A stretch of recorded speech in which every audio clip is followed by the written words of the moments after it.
Sitting next to you, Makena Simis, first start as a Grizzly, tied the school record for most touchdown passes in a game with 6 touchdown passes. Coach, we'll start with you. Every game up until now this season has been a real nail-biter. How does it feel to get a nice victory with a lot of points in between you and the opponent?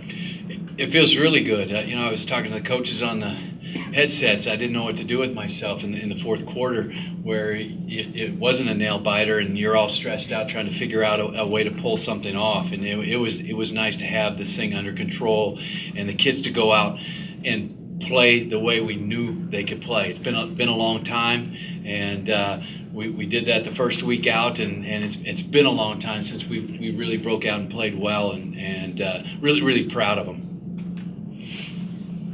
Jeremiah, I'm sure you're here in Santiago like all week long preparation, and then he comes out and busts an 80-yard touchdown. What did that do to you guys? Did it shake your confidence at all? Or? No, it didn't. No, I don't think so. I think we just needed to realize that we need, like Coach Stitt said, that we need to wake up. We start slow, in the beginning of every quarter, every game, and at the halftime too.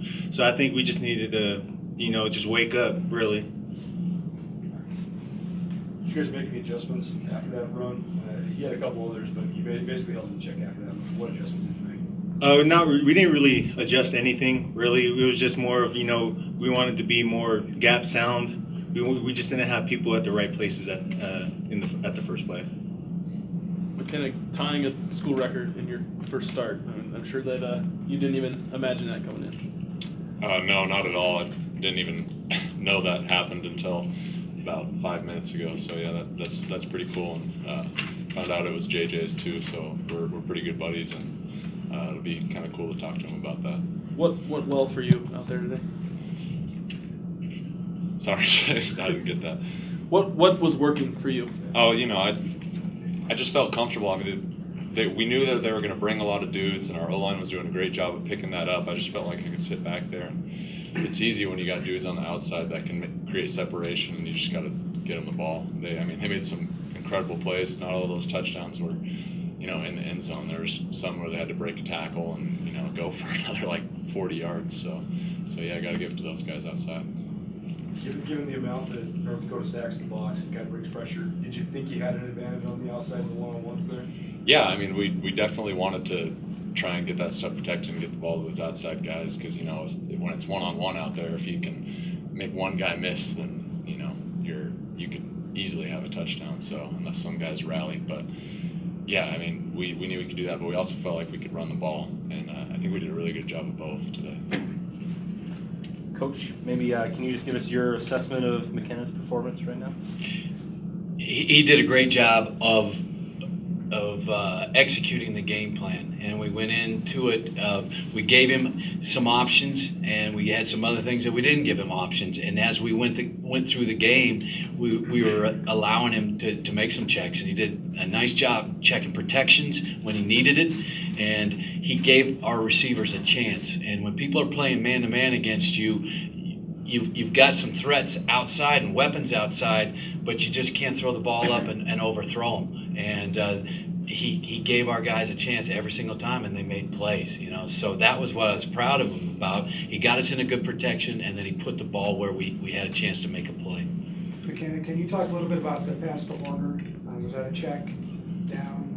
No, that came off the sideline, and that was just kind of something we had planned up for this week, and we're glad that worked out. So glad to get Horner a touchdown too. Yeah, Coach. It seemed like less, trip formations, and you kind of had that hybrid tight end guy back there. Was that just not a formation that we've seen yet a whole lot this year from you guys? Yeah, we've been holding that one for this week. Now we made some adjustments to what we wanted to do, and that's what you have to do on a weekly basis, is figure out who do you need to get on the field to give yourself the best chance to win. And Makena has done a very good job with our run game, so we thought we could get another guy down in there to help us with the run game blocking, and then it opened up some things on the outside. Coach, what do you make of this quarterback position going forward if some guys start to get healthy? We just take it week by week, and it's awesome to have the starting quarterback sitting here right now beside me, you know, and he did an awesome job, and we'll keep moving forward with it, and we're going to continue to put the guys out there that help us win. But I'm so proud of Makena right now. You know, I don't want to talk about that kind of stuff because he just had, you know, he had the best day that quarterback's ever had at this school, and we're going to enjoy this thing. What was the decision? As the lead continued to mount, you guys seemed to continue to thrive defensively. Did you feel momentum gaining defensively, especially leading up to your interception and the amount of pressure you were able to put on the quarterback? Oh, definitely. We just wanted to, you know, get the offense the ball and see if we can just extend that lead. Coach, what was the decision like going with Tyler Lucas for a little bit of time at the end?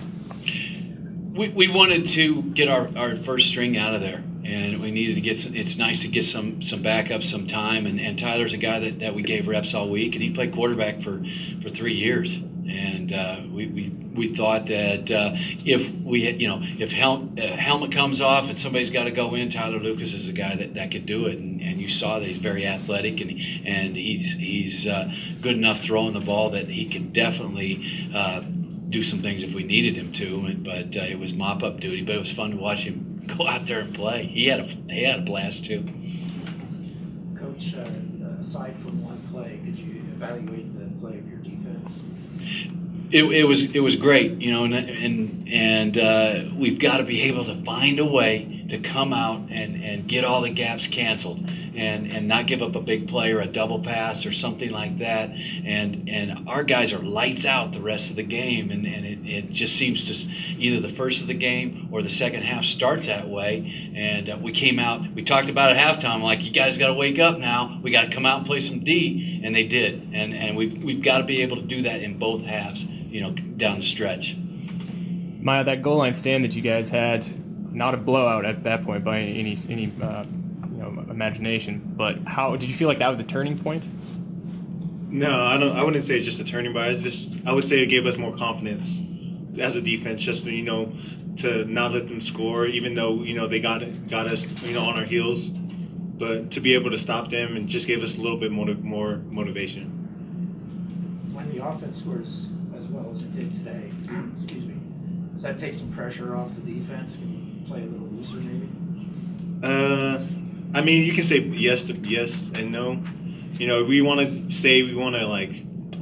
you know, get the offense the ball more better. I mean, faster, and then we can relax a little bit. But if we do relax, then the big play happens, and that's when we mess up. Is it a relief to cause a couple turnovers too? The defense has had a little bit of trouble with that this year. Oh yeah, that's what we've been stressing all week, and it's just really good for us to get some turnovers for the offense. Makena, maybe what's the confidence in you? And, you know, I mean, I know a couple of the deep throws, you're stepping right into a blitzer, but you know you've got one-on-one with either Jamal or Ellis out there. What's that confidence like in knowing it's one of those guys one-on-one with somebody? I mean, I don't think you can compare it to really anywhere else, especially in the FCS. We've got two dudes that can run by every corner in this conference. So, you know, like I said, like Coach Stitt said, all we got to do is put it up in the air and don't overthrow it. And I got my one overthrow out of my system early. So yeah. Because how much fun was that for you? It was fun. It felt good. You know, you're constantly waiting for an opportunity, and it's not the way that I wanted to get my opportunity. I think I said it last week. Those Brady and Chad are some of my best friends, and you don't want to see them get hurt. But you know, you got to embrace it no matter how your opportunity comes. And yeah, it was fun. Coach, you talked during the week kind of about the tempo, maybe adjusting a little bit. Just the number of plays you guys ran. How did you evaluate your offensive execution as a whole? We started fast. We had 25 plays in the first quarter, and we weren't really going to adjust the tempo because it helps our offensive line. And so we kind of went fast. That the plays were, I think we were at 69 or something like that. But fourth quarter, you know, we weren't trying to drive the ball. We were trying to grind some clock and not do anything crazy. You know, so I think the tempo was very good today. One more. That's it. Thanks, guys.